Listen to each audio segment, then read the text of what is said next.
The Empty Room by Wanderer D. Chapter 15. She will betray you. You know that. Nightmare Flare glared in the mirror, where a reflection seemed to be sneering at her. Twilight, don't make me laugh. She stopped back at, not her, your sister, Nightmare Moon. The Unicorn shook her head, almost amused. Nightmare Moon won't. She is loyal to me. More loyal than Luna ever was when I was Celestia. And yet Luna betrayed you 1,000 years ago. Her image said, what is stopping her from now? We're balanced now. An eclipse is in the sky. But she doesn't have her eternal night. All she has done right now is block your sunlight, the mirror whispered. Do you really think she is satisfied with just being equals? Nightmare Flare's eyes narrowed. She has been diligent about the search for my missing filly. I have seen the anger in her eyes of those rebels threatening me. She has begun to amass her own forces, restarted into shadow bolts. What is next? Her own private army. The shadow bolts are only a few flyers in her service, hardly a risk against the royal force, which is not loyal to her, but to me. You shouldn't trust her. You know it in your heart of hearts. You have seen how she has been acting. She has control of 4 of the elements of harmony now that Rainbow Dash has joined her as captain of the Shadow Bolts. Twilight has control of 1. But how long will it take for Nightmare Moon to have Applejack on her side? You underestimate me. Nightmare Flare glared at the mirror. I know the elements. I created them! The tree, I think not. When you have more power, and the rest of the gods know necessarily they were, you might have created them, but the power was not yours alone. Nightmare Flare didn't say anything, staring intently at the mirror for a few seconds. What do you suggest then? There's no voice this time, just a feeling and images as her mind suddenly realized. She smiled. Yes, that'll do. Even if my sister betrays me. Mother, Twilight Spark asked, looking up from her notes. Spike had fallen asleep next to her, and continued to snore as she stood up. Studies forgot and walked up to Nightmare Flare. Did you say something? Unicorn smiled kindly at Twilight. My dear student, my daughter, I will bring to Equestria something that has not been seen for thousands of years. Twilight nuzzled the Queen, who lowered her head to allow the pony to do so. After a moment, she stood normally again. Twilight, ask one of the guests to fetch Spitfire. We will need her. Wow! It's amazing! So big! The 3 little fillies stared at the city of Canterlot in wonder. After several hours of walking, they had finally arrived. Despite how tired they were, the sight of the city was enough to give them more than enough energy to be awed. Where do we go from here, Skulu? Holly, why don't we ask? Evelyn said, looking at several ponies around.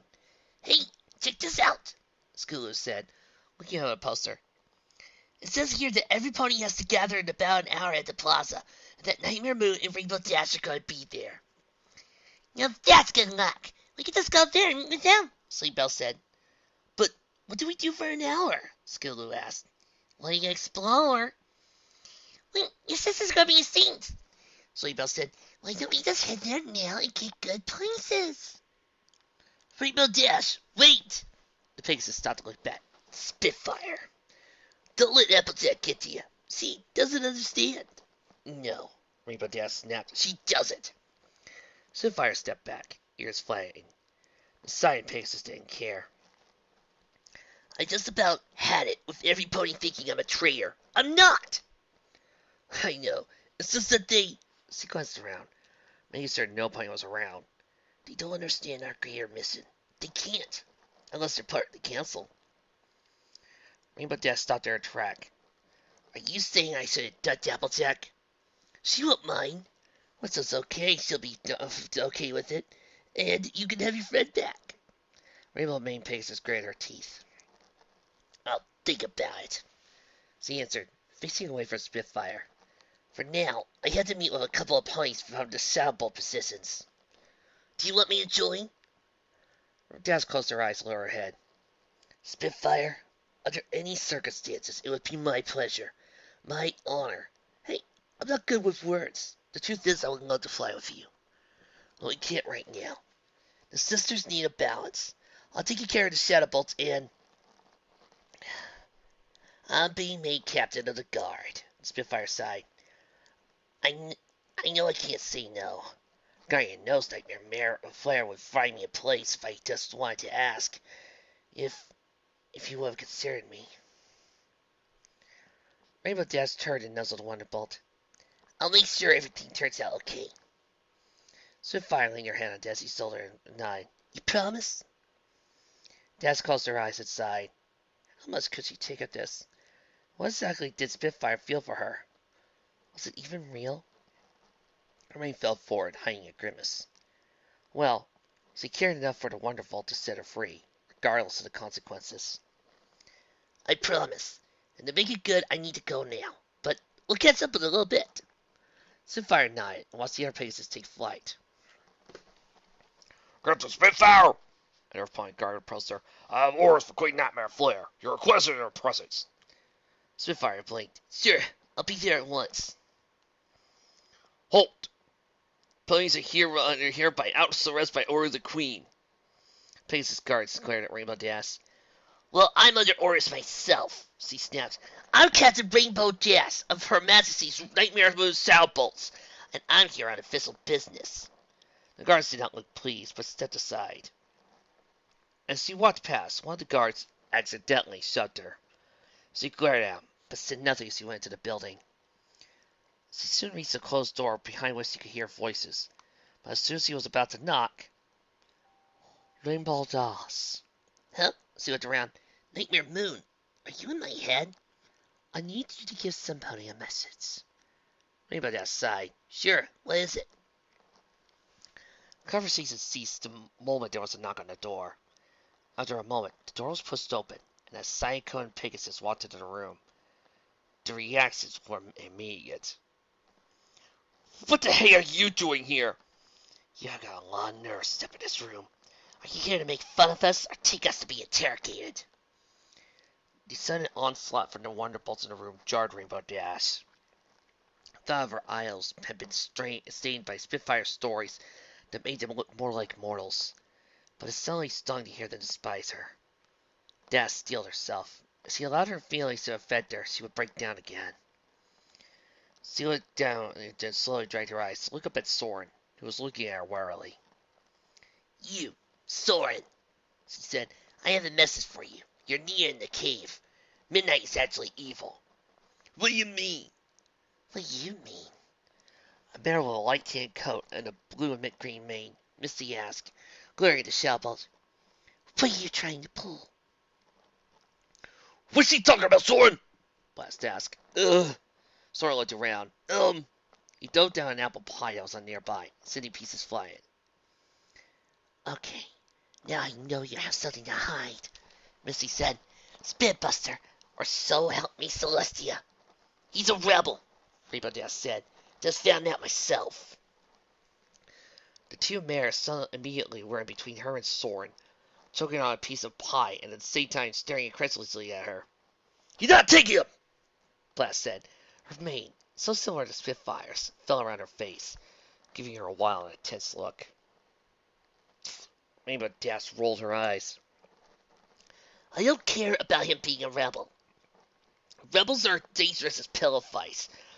I was asked to give him a message, and I've done so. It's supposed to be urgent. But how am I supposed to get out? He said. They got big side guards this time. They do look up when standing guard. Here. Rainbow Dash tossed him something. He landed in his hooves. It was a pin of an equine skull with wings on its side. Congratulations, you're a Shadowbolt, and your loyalty to the Queen is not to be questioned. If the guards have any complaints about my authority to say so, then they can take it to the Queen Nightmare Moon. Soren looked down at the pin. His eyes narrowed. I can't trust you. You work for Nightmare Moon and you betrayed your friends. Rainbow Dash gritted her teeth. I was not myself. Huh! Blast snorted. Like my story. Shut up! Giant Pegasus growled. You have no idea what I've gone through thanks to Spitfire and her stupid medallion. I don't know what you did to Spitfire, but unlike you, she would never turn traitor, Missy said, glaring at Des. Wait, Sora said. Spitfire gave you the medallion? Rainbow Dash nodded, looking pained. I broke free, and I want to help her, but I need help to do so. Sora sighed. He really wanted to go back to the cavern to see what this whole deal with Midnight was. Let me check your wings and uniform, he finally said. What? Why? Rainbow Dash stepped back. I need to see if you have medallions on you. I don't want to leave and find that Misty and Blast have been abducted to the council. Dash snorted. Fine. The other two mayors looked at her quizzically, but decided to remain quiet as Soren searched Rainbow Dash. Was very annoyed at the wonderful ruffling her wings, but allowed her to do it. Satisfied? Rainbow Dash asked, blushing. Soren nodded. How did you free yourself? He finally asked, looking her in the eye. I was told that the only way to break free was to die. Rainbow Dash knew why he was asking. I have a very special skill. Very old magic that allowed me to seek help, she confessed. Finally, Nightmare Moon destroyed the medallion, and I was free. We'll need to talk more, Soren said as he picked up the pin and walked towards the door. Soren? Pegasus stopped, but did not look back. I want to free Spitfire, too. The Wonderbolt nodded and stepped outside. Rainbow Dash looked at the two mayors, who were staring at her, confused. What? Missy shook her head. What? Did you just come to give that message to Soren? Dash shook her head. I came to ask you to help me free Spitfire. And Luna and Celestia. Who? I want you to join the Shadow Bolts. Oh, I know where this story's headed. Let me guess. Rainbow Dash is going to go off under orders of Luna to find a team of 6 mayors that happen to match up with some sort of alternate reality version of the main 6 elements. They're going to band together and have a bunch of series of adventures that serve as a good counterpoint to all the adventures that the main 6 have. While the Umbra Circle get to be their own team, kind of like Team Juniper. And thus, no, that sounds ridiculous when you say it. Trixie cautiously walked towards it. In all her years in the road, listening to stories and legends that she could use for her shows, she had never heard of anything like this. It was pony-sized. At least the very center of it was. It was egg-shaped, but clearly had no physical substance to it. It gave the feeling it should be translucent, but the light emanating from it wouldn't allow the pony to look inside. Bands of verities and strange glyphs constantly swirled around it. Some even looked like cutie marks. A sun, a moon, stars, wings. Others looked like they could be letters of some sort. Runes, like the ones in the cavern. As she approached, she became focused, while the world around her shifted and seemed distorted. She felt like the light was pulling her in. She could hear voices, or rather, whispers. She could not make out the words, but they had a certain urgency to them, as if they were warning her of danger, or urging her to turn away, at the same time pleading for her to continue, at the same time telling her secrets without telling her anything at all. She found herself talking, or rather whispering back. Pure, nonsensical words and babble that somehow felt significant, somehow answering the pleas, retorting to threats and making her fearful. This was not for mortal eyes, even ghostly eyes. This had been given by forces greater than any pony had right to witness. Tracy tried to step back, but she couldn't. Her leg was forced forward once, twice. It felt like her body was being stretched, like her soul was being stretched. Her thoughts became whispers. Her vision became a blur of light and unidentifiable shapes, save for the bands of runes and glyphs. She felt some pony calling out to her, and realized immediately who it was. The most important pony. But she couldn't stop. Big Mac, I don't want to leave you, she managed to gasp. And she was gone. Midnight watched, enthralled as Trixie took a step towards his objective. Energy tendrils extended and wrapped around the show mare, sparkling with energy as her horn started to shine. He held his breath. This was it. He hadn't even made it that far before. Trixie! Big Mac was suddenly charging towards the mare and it. Midnight jumped in front of the stallion. Stop, you fool! You can't get close to it. You'll be destroyed! What the hell are you doing? The draft pony asked, his voice strained. The only way of accessing the power in that was through a soul, and she needed an anchor. She went ahead, and I stayed behind too. Stop lying! Midnight froze as he looked past Big Mac towards the entrance of the room. There were two more ponies there. A mare he did not recognize, as bearing some resemblance to the stallion, and a big black alicorn. Nightmare Moon stepped in, stopping right next to Big Mac. You brought her here? Are you crazy? What sort of rebel are you? I said, Nightmare Moon narrowed her eyes. Stop the lying, Midnight. I know all about the Guardian and the purpose of the Council of Nightmares. Midnight closed his eyes and looked down. Then he started laughing.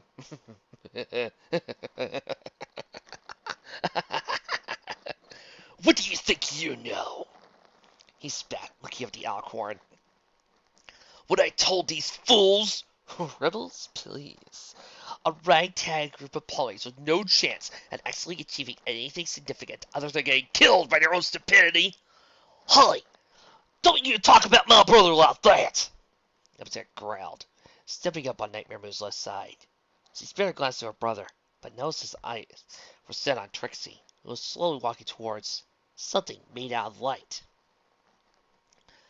Big Mac, you're tasting liars. Not now. Applejack closed her mouth. Her brother had never spoken to her like that. Applejack looked at him and sorted her thoughts. She felt confused, angry, and jealous at the same time. Confused because she could not understand, in all honesty, how those two could have ever developed feelings for each other. When did that happen? It was clear her brother had held deep feelings for the show mare, but as far as she knew, they never met. She felt jealous because this was the first time her brother seemed to love some pony other than her sisters. It was silly. She knew he would always love her. They were siblings as surely as they were Apple family. It was a completely different kind of affection. She felt angry. Angry at Midnight for tricking Trixie and Big Mac and who knew how many others. Right now, it was not the time to ponder. Trixie! She said, Stop! Midnight tricked you! The unicorn chuckled. She can't hear you. She's trapped. Big Mac suddenly rushed forward, and to Applejack's surprise went through the unicorn. And just as he was about to reach Trixie, he was enveloped in a bluish light and stopped cold. Trixie! He groaned. I'm sorry, Big Mac, Nightmare Moon said, but I can feel the power emanating from the embryo. If you take one more step forward, your body will be destroyed. Indeed. Nightmare Moon glared at him. You shall pay for what you have done. Why not into Trixie? She looked at the paralyzed pony and to Big Mac. Then why's Trixie able to walk towards it without Dan? Applejack asked. Because she's already dead, Midnight answered. I would have gone myself, but given what happened to me before, I think I would rather let her try her luck. Applejack stared. Trixie was dead? Did Big Mac knows this? She glared at Midnight. What happened to you? Midnight snorted. My body was disintegrated immediately. Big Mac, you get back here right now, mister! Applejack shouted at her brother. So you decided to use somebody else to see if they would survive it. Nightmare Moon shook her head slowly. That is pathetic, but effective. Wait! A new voice interrupted. Applejack, Nightmare Moon, and Midnight turned to look at the cavern, where Soren stood panting, clearly rushed there. You lied to us? He glared at the unicorn ghost. And he looked at Nightmare Moon. What is she doing here? Getting rid of the trust, Nightmare Moon said. horn glowing a sudden force, slammed into midnight, making him stagger. How? I'm a ghost! It was then he looked up and saw that Nightmare Moon carrying the proton pack! I also take part-time job as a Ghostbuster. Ghostbusters. I'm a cultist. Nightmare Moon smirked. Dizzy frowned as he turned towards Trixie, who was almost touching the egg-shaped entity. Creating a combo requires ancient and powerful magic. Had we arrived sooner? You cannot stop me! Midnight stood up. I will remain here as long as I am in the service of my master. The unicorn's horn shone again. Suddenly scraped against the floor. The group turned to close by on the floor as the medallion slowed slowly out of it under Nightmare Moon's call. Then, by all means, be gone! The medallion sat towards the black alicorn.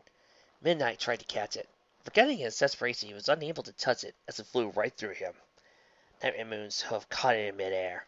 She smashed it on the floor of the cavern, breaking it into tiny fragments. Midnight stood still, his eyes going wide, then looking at the goddess. They slowly warmed, his body sagging as if a huge weight had been taken off of him. The unicorn started to fade. Wistful's very being slowly melting into nothing. He looked up, and his eyes focused on something beyond their sight. His last words faded to silence, just as the last of him disappeared. Twilight velvet. No! Trixie! Big Mac called as the unicorn's horn finally touched the egg-shaped energy. Big Mac, I don't want to leave you. Trixie's voice drifted to them, full of sorrow. Zach's eyes were wide as he turned to look towards the Somare that by rights she should have hated, but now just couldn't. Before her brother's eyes, the unicorn faded away into the light. A bright flash made most of the ponies cover their eyes. When it was gone, they stared at the thing, which was now truly looked like an egg. It still glowed within. Big Mac, released from Nightmare's moon hold, now that the alicorn felt it was safe, slowly stepped up to it and lowered his head to touch it. Torxley. Every pony stood there, shocked. What happened to her? Applejack asked Nightmare Moon. The Dark Queen shook her head. I do not know. We will have to wait and see. Guys, sorry to interrupt, but didn't Midnight say his body had been disintegrated? Soren ventured. Yeah? Then, if his body was destroyed, who's under that cloak? He pointed with a hoof towards the body covered by a cloak. Nightmare Moon's horn shimmered with light once more. The cloak slowly lifted up to reveal the body beneath it. Oh! Dear Celestia. Applejack fell to her knees as he felt short of breath. Oh, why? Carefully, with the tips of her wings, Nightmare Moon lowered the lifeless eyelids. Regret cleared in her expression. She had seen so much suffering hitting so close to home. She closed her eyes. What did I do to you? Applejack asked, nuzzling the body tenderly. You didn't deserve this. Who was she? Soren asked in a small voice, caught up in the feeling of the moment. Applejack looked up at him, eyes red and puffy. What about my experience? My savior, Nightmare Moon whispered. Twilight Sparkle. Chapter 16. And the dungeon under Canterlot Castle was well maintained, for the most part. It was not damp, it was free of vermin, and new doors outside where the prisoners were, which were a bit rusty, dividing into subsections. Oddly enough, there were small desks and file cabinets against the walls. And now that Lyra took a good look at her interrogators, most of them had the likely work of office workers. In fact, other than the guards who roughed her up, when they brought her here, the interrogators, the one that Nightmare Moon had dismissed, they were all a bunch of shy, polite, friendly individuals. He had given her lyre back to play before the Queen had come to speak to her, and later on had allowed Jade to give her a stack of papers, and she seemed to have to get them under Nightmare Moon's orders without checking them. Not that any of them seemed eager to answer the question the assassin's motives, which, she had practiced, they had sat down to listen to her play. Even gave her a daisy sandwich just before her parents arrived. She turned a wary eye to her mother. Why? What do you mean, why? Lara asked her mother. Truth be told, she was barely paying attention to the elder mare. Now that she had finished practicing, her mind went back to being preoccupied with the fate of Big Mac, Trixie, Spike, and Soren. Now that she knew Nightmare Moon was not a bad pony, the thought still baffled her mind, and that Applejack was going with them, she felt a bit better about their chances. She had a half hour to think about things before they had been allowed into the dungeon. You know full well what I mean, young mare, her mother snapped. Lyra sighed. Look, the reason I joined the rebels is complicated. That's not what I meant, her mother shrieked. How could you, a noble unicorn that went to Celestia school for getting unicorns and then on to college here at Canterlot Bia? She struggled with saying the word. Silly Fuller! Lyra looked at her mother, father, and brother. Is that all you can ask right now? She looked pleadingly at her father. Is this really what's bothering you? He looked away. She felt her heart break. Her brother studiously kept his eyes on the floor. I'm about to be executed, and you tell me that the thing that bothers you the most is that I like mares instead of colts? Lyra's voice was almost hysteric. I don't want you to die, her brother said softly. Papercraft! Their mother hissed. It's true! He looked up, flinching a bit, but not backing down. So what if he likes fillies? I like fillies too! He smiled uncertainly at Lyra, who was beaming at him. It's not as simple as that, dear, her mother said. Delivery for the morgue, a voice shouted, interrupting the conversation. It's open, one of the ponies in the dungeon said. Do you need help? Do you have an idea? Nope! A pair of our ponies walked into their immediate sight. A stretcher held between them by a harness, and covered with a thick grey cloth that covered most of the body under it. We only got her this quickly because some ponies saw her jump from the balcony over the waterfalls and called the guards. One of the interrogators shook his head. What would drive somebody to do that? He walked around the air ponies and accidentally bumped one, shifting the stretcher and allowing a hoof to slide out. Lyra's blood ran cold. We'll put her in the morgue. We'll find out who she is in. Wait! Lyra was aware that her mother had been ranting at her, but she hadn't been paying attention. Every pony stopped talking and looked at her. The interrogator looked at her. What is it, lady? He asked. We're really busy, and... Please, let me see her. Everybody's bringing the stretcher, and the interrogator changed looks. They didn't really know the first thing about how to treat prisoners. There had been no need of a dungeon in more than 500 years. It really had been nothing but a morgue, up until Nightmare Flare had re-grunted it back into its former use. I don't think, the airplane began to say. Please, please, Lyra said desperately. Don't take her away. Let me make sure. Comprehension and pity dawned in the faces of the airplanes and the few interrogators around. Without a word, the pony that had been about to take charge of the body nodded to the airplanes. They slowly made their way to Lyra. She barely noticed her mother making a face as she and her father stepped back, not wanting to be close to a dead pony. Are you sure, miss? The air pony in front asked softly. It's not a pretty sight. I have to make sure, Lyra said, looking at the hoof. Horns started glowing softly as the cloth was lifted gently. Her breath caught in her throat. Seeing the look of recognition, the interrogator motioned for the earth ponies to lay the stretcher on the floor in front of the cell. Ugh, her mother muttered. Please take that away. Get out, Lyra said in a very calm voice. Now! Don't you talk to me like... her mother started to say. I believe you've overstayed your welcome, one of the interrogators said firmly. The prisoner clearly does not want you here, and all you are doing is making things worse for her. How dare you! Lyra's father growled. A pair of earth ponies free from their harnesses stood in front of them. As a parent, I'm appalled at what I have seen and heard from you two. The carrier continued, voice cold. Your daughter has clearly lost somebody important to her, and she faces a horrible fate in an hour. And you question her love life? You have no right to question us as, go away now, or I will call the guards and have them escort you out. The carrier snapped. I will have your jaw for this, Lyra's father threatened.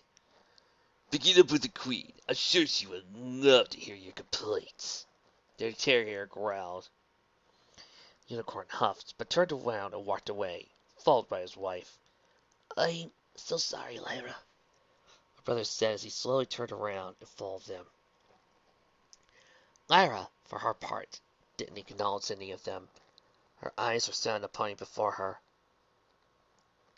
Bon Bon.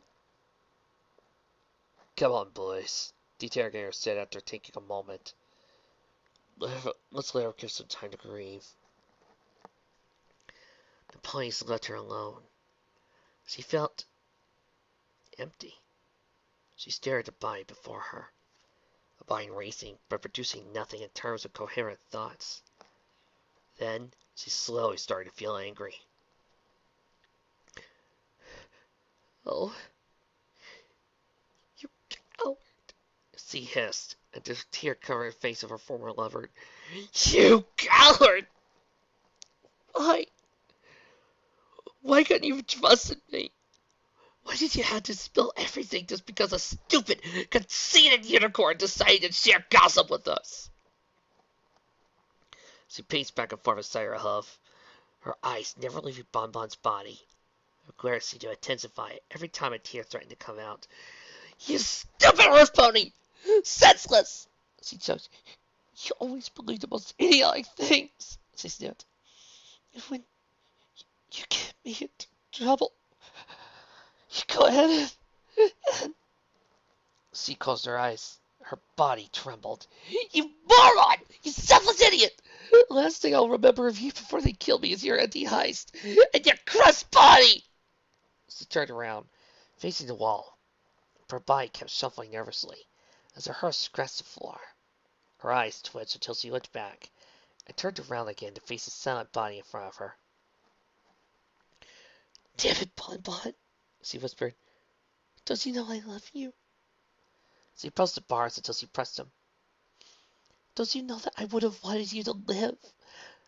That I wanted to tell you I forgave you? That it's normal to be scared, even if you kind of jumped the bridle? Don't you know I needed you to be here? I got my mom and dad. At least my brother came, or everything would have been awful. But why? She slid down the floor, looking blankly at the dungeon. I bought you chocolates, she confessed. I hid them in my room.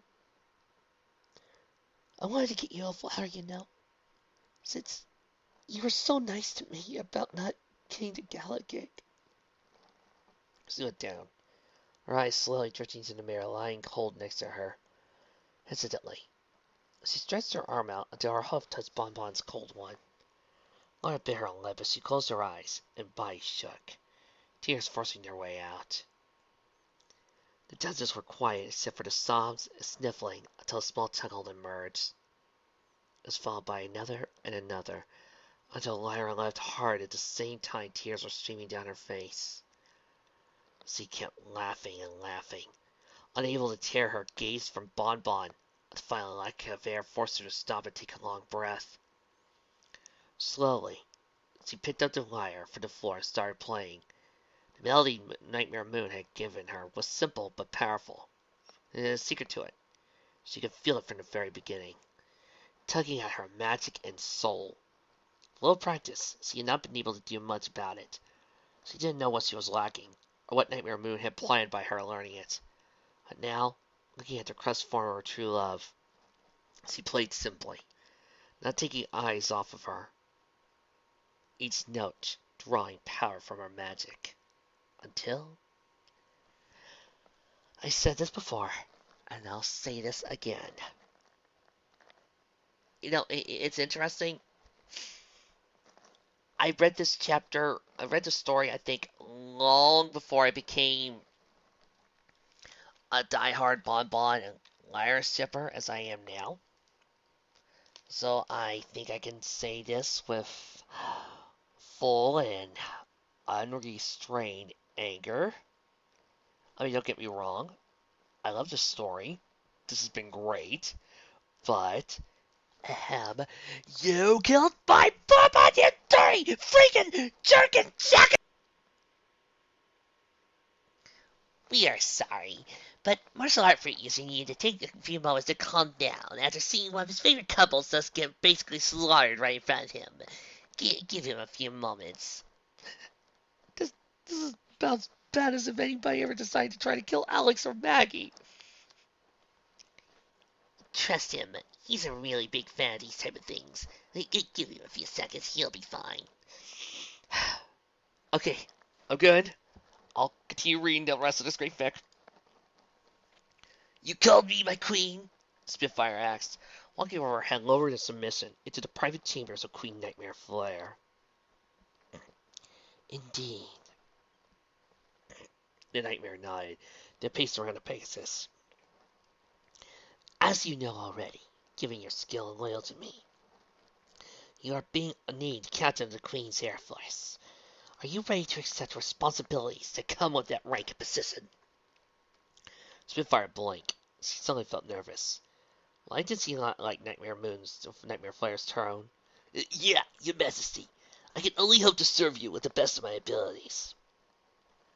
That's good to hear, Nightmare Flare said. Be aware, there might be traitors amongst those closest to us. Spitfire cranked an eyebrow at that, but the Alicorn did not elaborate. For now, step onto the circle here. Nightmare the Spitfire noticed there was a magical-looking diagram on the floor of the room. It consisted of a large circle, where she was supposed to stand. There were 4 smaller ones, each pointing towards a cardinal point. Twilight Sparkle's fist drawing up symbols on the outside of the circle, while consulting a diagram floating next to her. Your Majesty? I understand you are nervous, but you do trust me and owe me allegiance, don't you? Spitfire enforced a smile. Of course!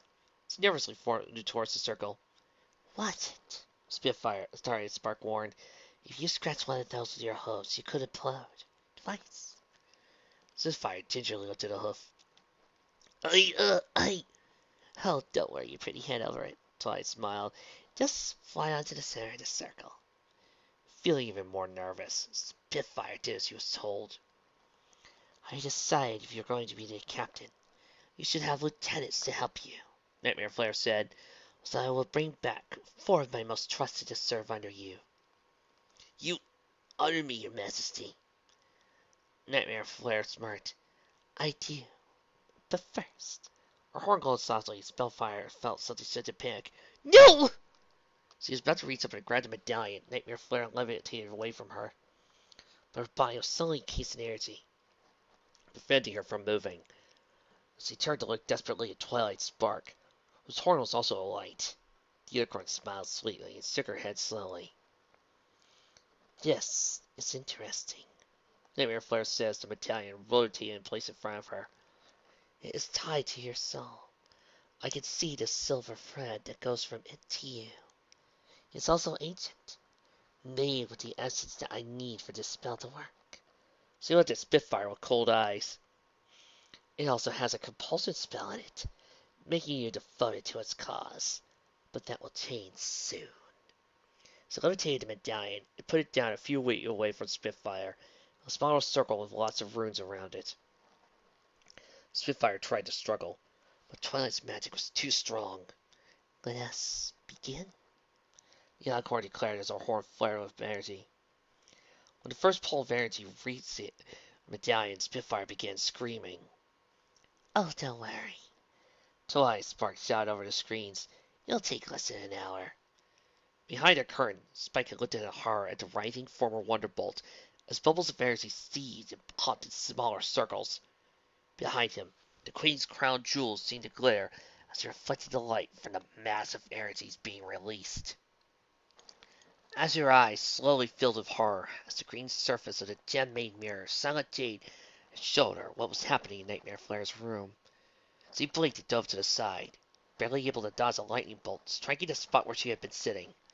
So he swirled around, facing an elder male unicorn with cream-made coat and dressed in white and red robes. Scrying inside the castle, dear? The unicorn asked. Did you really think we would not detect that? Jade narrowed her eyes, with swift motions he conveyed her message. Oh, I know who you are, he said, but I am under the orders of a higher being, and have been told to get rid of the vermin that have endeared themselves to the queens. Jade's horns glowed as she levitated several objects and threw them at the maids, simply let them bounce off his shield.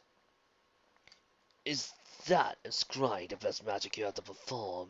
He chuckled. This would be easy.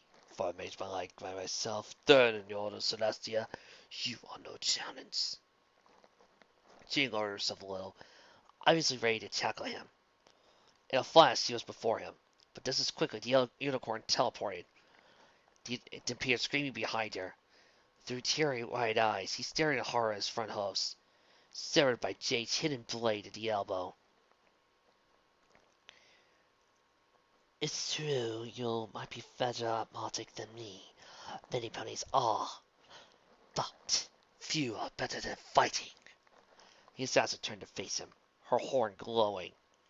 His rose took a life of his own, stitches undoing, cloth rearranging until he was completely mummified in the expensive materials, unable to move or scream anymore. With a slight look of disgust, Jade levitated the severed limbs and wrapped them in extra cloth, before making her way to the barely struggling maids. She concentrated slowly. A Council of Nightmares medallion could be seen to folds through the cloth. Frowning, she slid back under the folds.